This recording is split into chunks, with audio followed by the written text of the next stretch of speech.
नमः शिवाय। चलिए दोस्तों, शुरुआत करते हैं आज के इस वीडियो की। और आज मैं आपको फिर से केतु महादशा के बारे में कुछ और आगे विस्तार से बताऊंगी। इसके क्या अशुभ परिणाम हैं और उनके क्या उपाय हैं, और साथ ही क्या शुभ परिणाम हैं जिनसे हम अपने जीवन में बहुत कुछ अचीव कर सकते हैं। सिर का जो हिस्सा है वो है राहु का, जिसे हम राहु ग्रह कहते हैं, और दूसरा जो उसके नीचे का हिस्सा है यानी गर्दन से लेकर पैर तक का, उसे हम केतु कहते हैं। शास्त्रों के अनुसार ये एक ही शरीर के दो हिस्से हैं, और इसको भगवान विष्णु ने इस शरीर को दो हिस्सों में काट दिया था। और इसके पीछे की क्या वजह थी, थोड़ा सा उसके बारे में मैं आपको बता रही हूँ। हमारे शास्त्रों में कहानी है जो बताया गया है कि जब समुद्र मंथन हो रहा था अमृत के लिए, तो देवता इस कार्य में लगे हुए थे। और जब देवता इस कार्य को अकेले नहीं कर पाए, तो उन्होंने राक्षसों की यानी असुरों की मदद ली। और असुरों की जब मदद ली, तो उसके बाद जब अमृत मंथन हुआ, तो अमृत जब पीने लगे, तो भगवान विष्णु ने मोहिनी अवतार लिया और अमृत पान कराने लगे देवताओं को। लेकिन वो नहीं चाहते थे कि असुर भी इस अमृत का सेवन करें। मोहिनी अवतार लेकर जो दैत्य थे उन लोगों को तो सुरापान कराने लगे, और जो देवतागण थे उनको अमृत का पान कराने लगे। यही कार्य कुछ समय तक चलता रहा। लेकिन इनमें से जो असुर थे, उनमें से एक राक्षस था जो बहुत ही तेज दिमाग का, बुद्धिमान, बहुत ही चतुर था। वो इस कार्य को भाप गया। वो इस कार्य को जान गया कि हमें तो सिर्फ सुरापान कराया जा रहा है, और जो अमृत है वो सिर्फ देवताओं को पिलाया जा रहा है। तो उसके दिमाग में एक विचार आया कि क्यों ना मैं देवताओं के लाइन में या फिर उनकी तरफ में शामिल हो जाऊं, तो शायद मैं भी अमृत पान कर सकूं। तो वो खड़े होके अपने देवताओं के साथ, उनके समूह में, उनके वहाँ जाकर बैठ गया। और जैसे ही अमृत पान होने लगा, तब तक सूर्य देव ने ये चीज़ जान ली और ये चीज़ समझ गए कि ये कोई राक्षस है, ये देवता नहीं है। तो उन्होंने चंद्रदेव से कहा इस बात को कि भाई ये तो असुर है और ये हमारे बीच में वेश बदल कर आ गया है। तो ये बात चंद्रदेव ने तुरंत ही विष्णु भगवान से बोल दी, और विष्णु भगवान को बहुत ही क्रोध आया, और उन्होंने अपना मोहिनी रूप त्याग कर तुरंत ही अपने सुदर्शन चक्र से उनका गला काट दिया। तो जब उस असुर का गला कट गया, तो वो दो भागों में विभक्त हो गया। अब क्योंकि उसने अमृत पान कर लिया था, तो वो अमर हो गया। और ये जो राक्षस है उसका नाम था स्वर भानु। तो ये स्वर भानु का जो राक्षस था, जिसे भगवान विष्णु ने अपने सुदर्शन चक्र से इसका गला काट दिया था, वो बहुत ही तीव्र, बुद्धिमान और चतुर था। इसका दिमाग बहुत तेज था। अब क्योंकि भगवान विष्णु ने इसका गर्दन अलग कर दी थी, तो वो सर अलग हो गया और नीचे का हिस्सा अलग हो गया। तो ये दो भागों में विभक्त हो गए हैं। एक जो सर का भाग है वो राहु के नाम से जाना गया, और जो निचला हिस्सा है वो केतु के नाम से जाना गया। अब राहु के पास बहुत दिमाग है, बहुत तेज, और वहीं उसके विपरीत केतु के पास दिमाग नहीं है। वो दिमाग से कोई कार्य नहीं कर सकता, सिर्फ उसके पास है दिल, और वो दिल से ही कार्य करता है और मोक्ष की तरफ हमें ले जाता है। राहु हमें बाहर की जो आडंबर जो है, बाहरी जो आडंबर है, हम उसको मान लीजिए जो बुरी चीज़ें हैं, बुरी संगति है, षड्यंत्र है, इन चीज़ों में हमें बहुत आगे लेके जाता है, और इन्हीं की तरफ हमारा रुझान ज़्यादा कर देता है, जिसको राहु की दशा चल रही है। और राहु जिनकी कुंडली में खराब है, तो वो धूम्रपान और मदिरापान और इस तरह जा सकते हैं बहुत ज़्यादा। और गंदे जैसे ड्रग्स लेना, या फिर बहुत ही गंदे जो कार्य होते हैं, बाहरी जो आडंबर है, उनकी तरफ उनका रुझान बहुत बढ़ जाता है, जो हमारे लिए बहुत नुकसानदेह होता है और हमारी पूरी लाइफ को ख़त्म कर सकता है।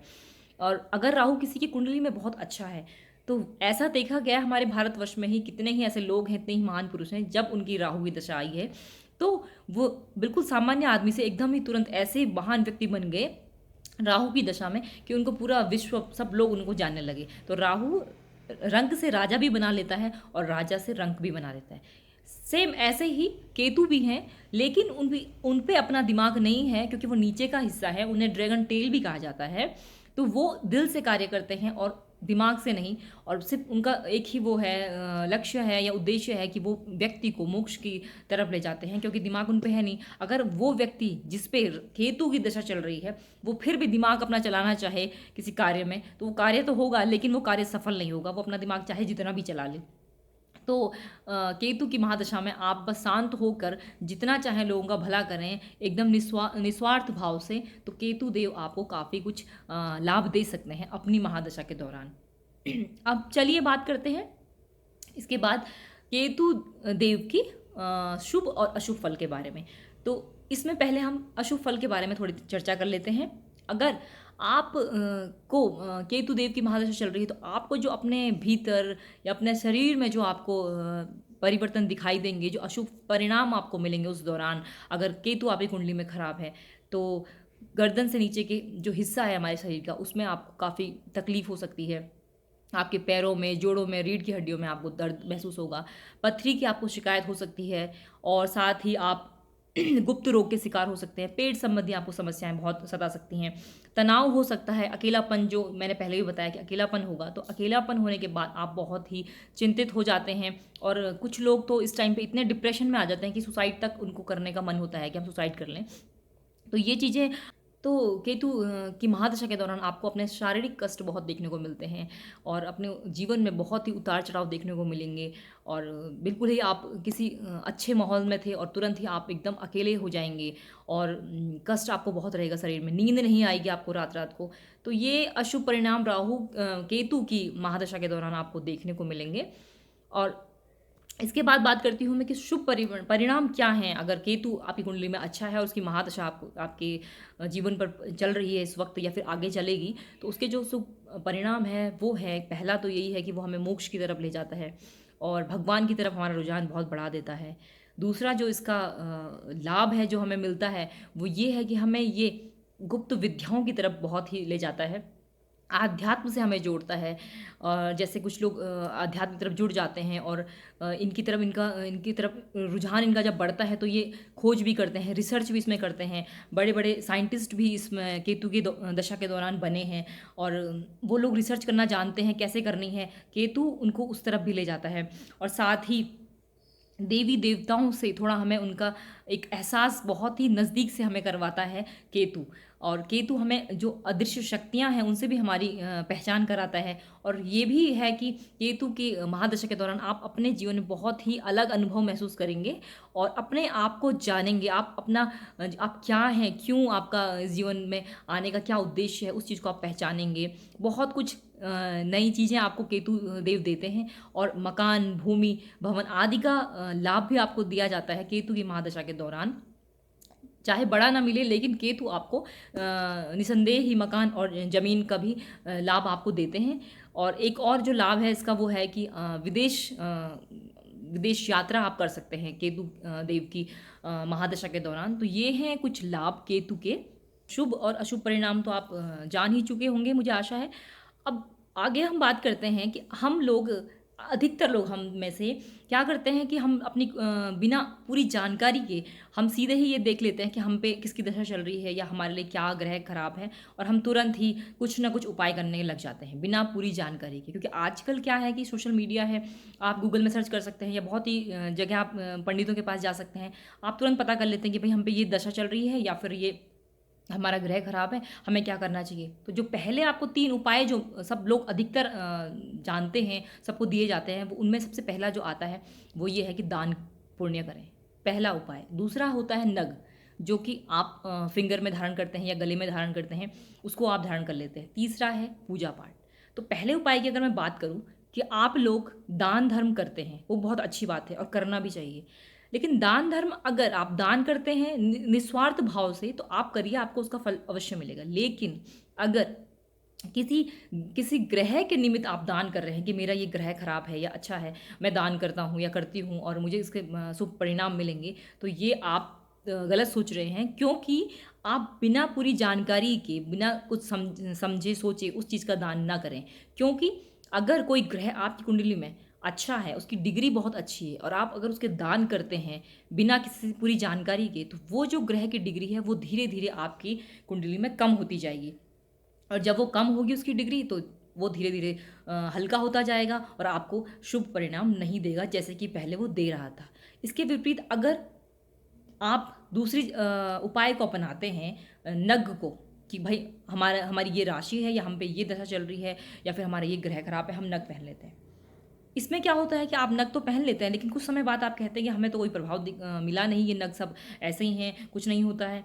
लेकिन वो भी आपको पूरी जानकारी से नग पहनने चाहिए। बहुत से पंडित या फिर बहुत से लोग आजकल कौन सही है कौन गलत हम नहीं कह सकते हैं, तो ये जानना बहुत मुश्किल हो जाता है कि कौन हमारे लिए सही कह रहा है, सोच रहा है। तो मैं आपको बस एक टिप्स दे रही हूँ जो मैंने अनुभव किया है, जो मैंने पढ़ा है शास्त्रों में।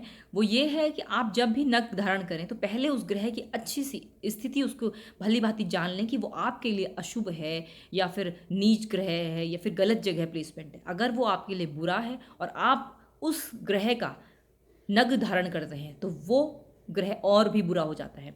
जैसे कि अगर शनिदेव आपकी राशि में, आपकी कुंडली में गलत भाव में है और नीच हैं या फिर गलत प्रभाव दे रहे हैं, बहुत ही बुरे स्थिति में हैं, और आप उसका नग धारण कर लेते हैं तो वो बहुत ही बलवान हो जाता है। और जब वो बलवान हो जाता है तो वो आपको और भी दुष्परिणाम देगा, बहुत ज़्यादा।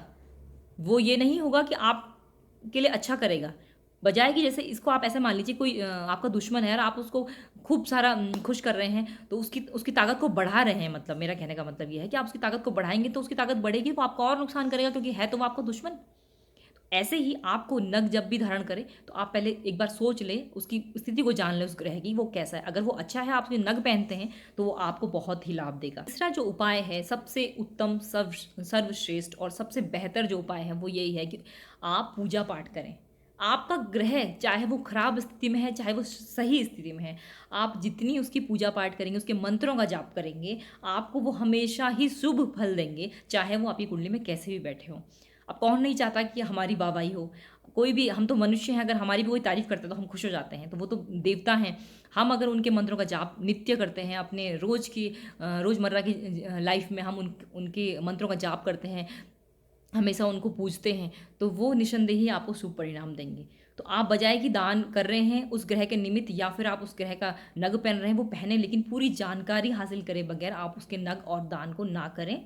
और एक ही उपाय आपके पास जो बचता है, जो आप बिना सोचे समझे कर सकते हैं, वो है पूजा पाठ। तो मंत्रों से या फिर उनकी पूजा से आप उनको प्रसन्न करें, वो चाहे जैसी भी स्थिति में है आपको शुभ फल देंगे।